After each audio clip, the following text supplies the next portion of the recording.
On va assembler le haut et la jupe ensemble, mais la jupe contient des fronces. Donc, première étape, passer le fil de fronce. Je vais passer le fil de fronce sur le devant droit, mais ce sera la même chose pour le devant gauche et pour le dos. Alors, il faudra répéter donc toutes les étapes d'assemblage pour toutes ces pièces. Ici, je vais commencer, donc je mets mon tissu sous le pied presseur, je garde une valeur de couture de 0,8, je vais tenir mes fils. Voilà, j'ai déjà pré-réglé ma machine, j'ai allongé le point et desserré la tension pour passer mon fil de fronce, et c'est parti.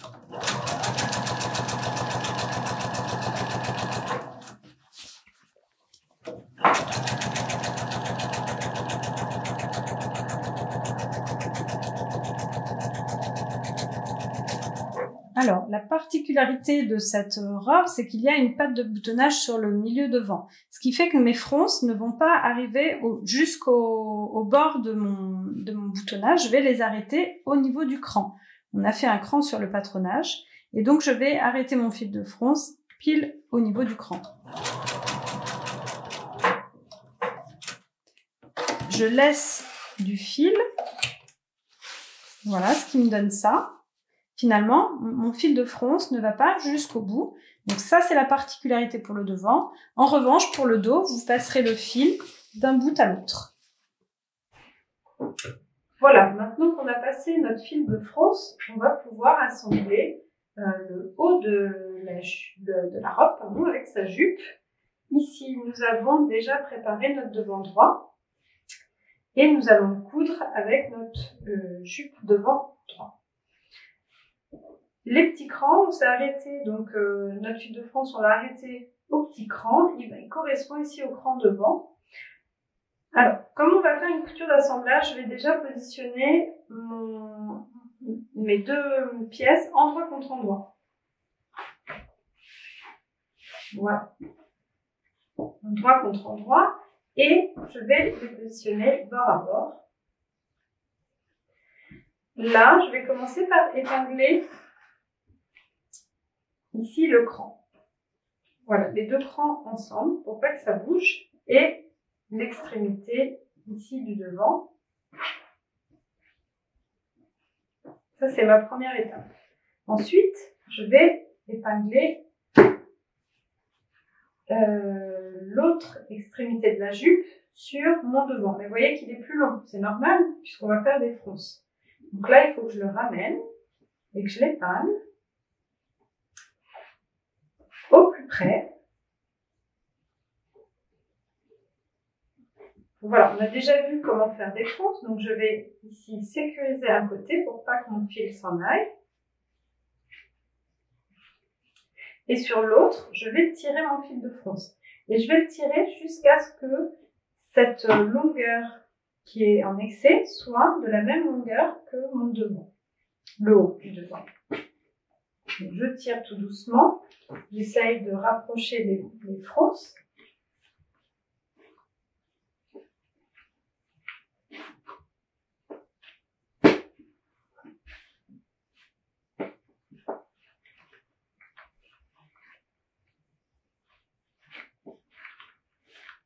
J'ai encore un peu d'excès, on le voit là. Donc je continue.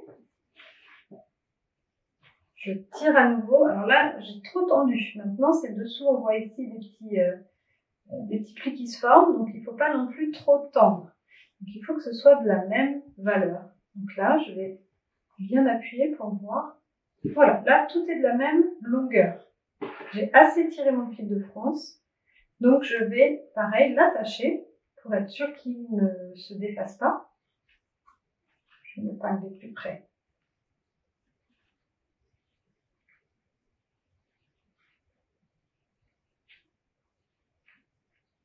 Voilà.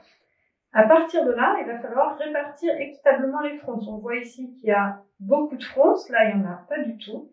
Donc, qu'est-ce que je vais faire? Délicatement, je vais tenir ici d'un côté et puis passer les fronces et les répartir. Alors là, c'est pas mal, mais il m'en reste encore beaucoup ici.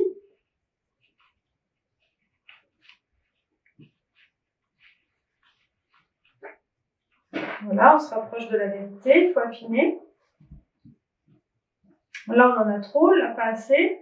Là, c'est un peu plat.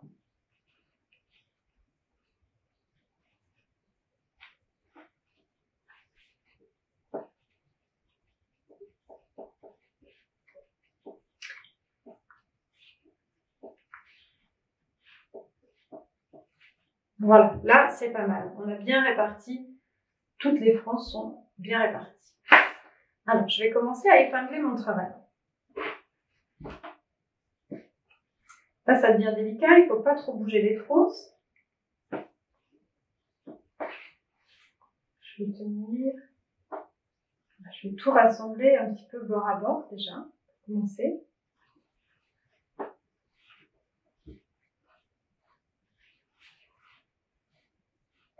Et puis maintenant, je vais épingler. Donc ici, j'épingle au milieu en premier.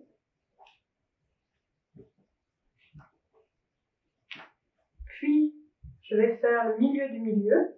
Donc là, si je m'arrête un petit peu et que je regarde, là, c'est un peu plus plat qu'ici. Donc si j'ai un petit peu bougé mes fronces, je vais gentiment, avec une épingle, voilà, les redécaler légèrement. Et puis, je vais épingler le milieu, donc.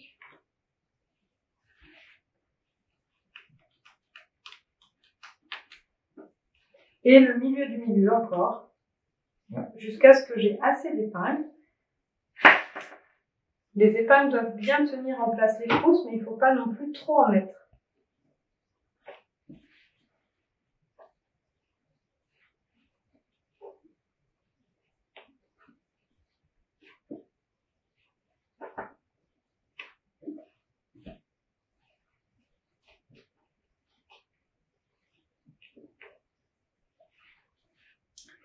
Donc là, je vais pouvoir aller faire ma couture. Alors, nous voilà prêts à coudre ici nos fronces. Là, c'est relativement plat et puis ensuite, on va avoir quelque chose de froncé. On fait une couture d'assemblage, ce qui veut dire qu'on va coudre à 1 cm. Donc, je vais positionner mon guide margeur. Et ici, vous voyez, on a nos petits fils. C'est pas grave. Moi, je couds dessus. Et si jamais il y a un problème, pour découdre, ils n'ont pas été coupés. Voilà, vaut mieux pas les couper tout de suite. Je préfère attendre. Alors, mon guide margeur, je vais le positionner à 1 cm. Et je vais prendre mon petit coupe-fil. Vous allez voir pourquoi. On va commencer par un point d'arrêt.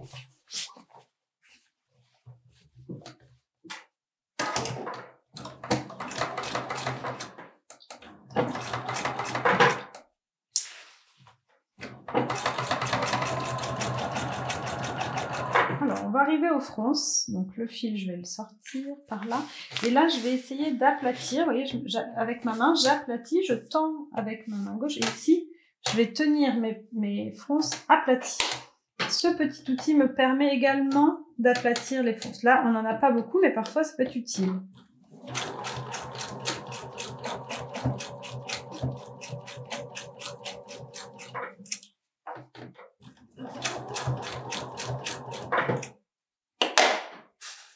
Alors là, je vois qu'il n'y a pas trop de fronces. Alors, je vais décaler un petit peu celle-là. Voilà, je vais les répartir avec une épingle. Et je recommence.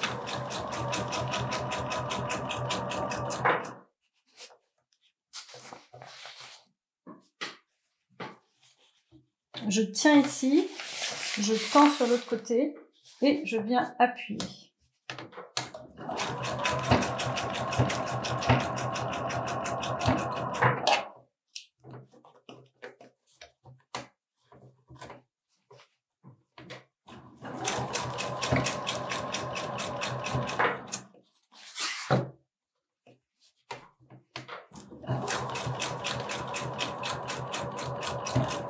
Je n'oublie pas mon point d'arrêt et je sors mon travail. Je prends l'habitude de couper les fils quand je fais un assemblage du départ et de la fin au ras. Alors là, j'ai toujours pas coupé mes fils de fronce. Juste, d'abord, je vais vérifier. Alors, ma couture de fronce, mon fil de fronce, il est bien au-dessus partout. S'il se retrouvait en dessous, je le verrais sur l'envers. Donc là, je vais vérifier. Je vérifie toujours mon travail avant de couper mes fils de fronce.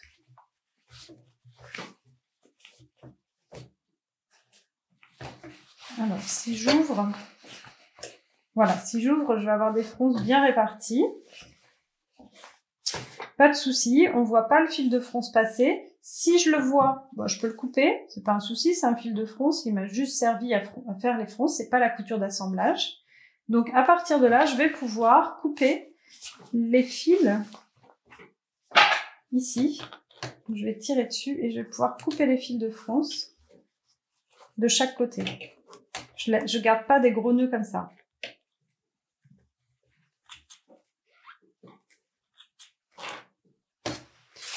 Voilà.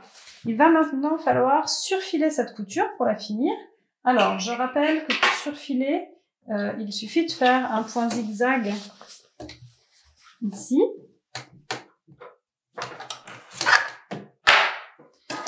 Alors, c'est un point à l'intérieur, un point à l'extérieur, un point à l'intérieur, un point à l'extérieur.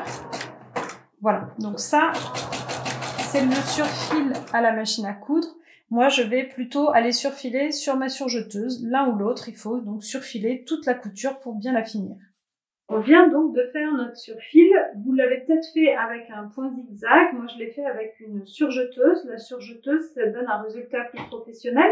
Ça coupe le bord du tissu en même temps que ça englobe avec les fils. Peu importe, l'important, c'est d'avoir bien fini votre bord. Alors, on va regarder. Voilà, on a les fronces sur l'endroit ici. On n'en a pas là parce qu'on va avoir nos boutons et nos boutonnières.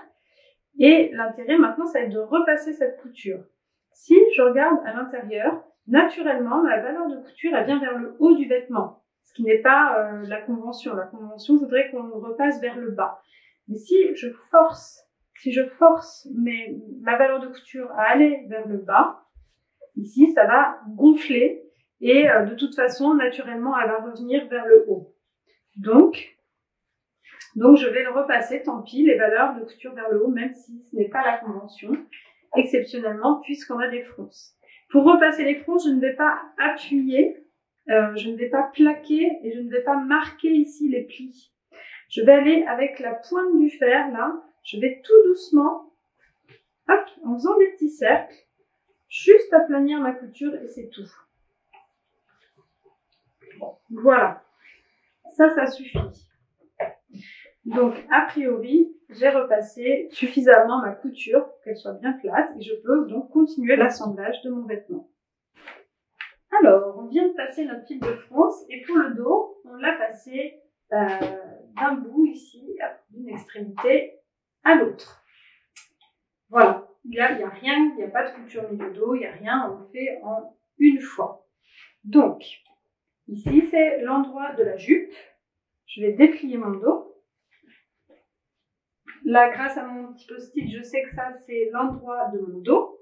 Et je vais les assembler donc endroit contre endroit. Donc, je vais prendre ma jupe et je vais l'assembler donc endroit contre endroit avec le dos. Première chose à faire, ça va être d'aligner leur milieu. Ici, j'avais fait des petits crans sur le pli. Je vais les aligner.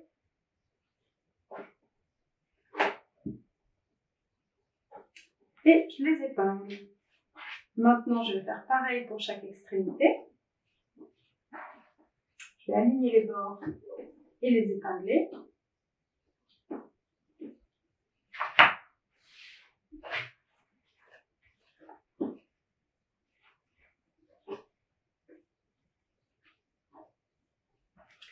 Voilà. Alors, on a de l'excès sur la jupe, c'est normal. On va pouvoir donc faire nos fronces. On va faire les fronces exactement comme on a fait pour le devant, c'est-à-dire qu'on va sécuriser le fil d'un côté, tirer l'autre fil jusqu'à obtenir la même longueur sur le haut du dos et la jupe du dos. Puis, on va répartir équitablement les fronces Et on va pouvoir épingler et coudre, faire la couture d'assemblage. Donc l'assemblage, je rappelle, c'est une couture à 1 cm, puis un surfilage et le repassage.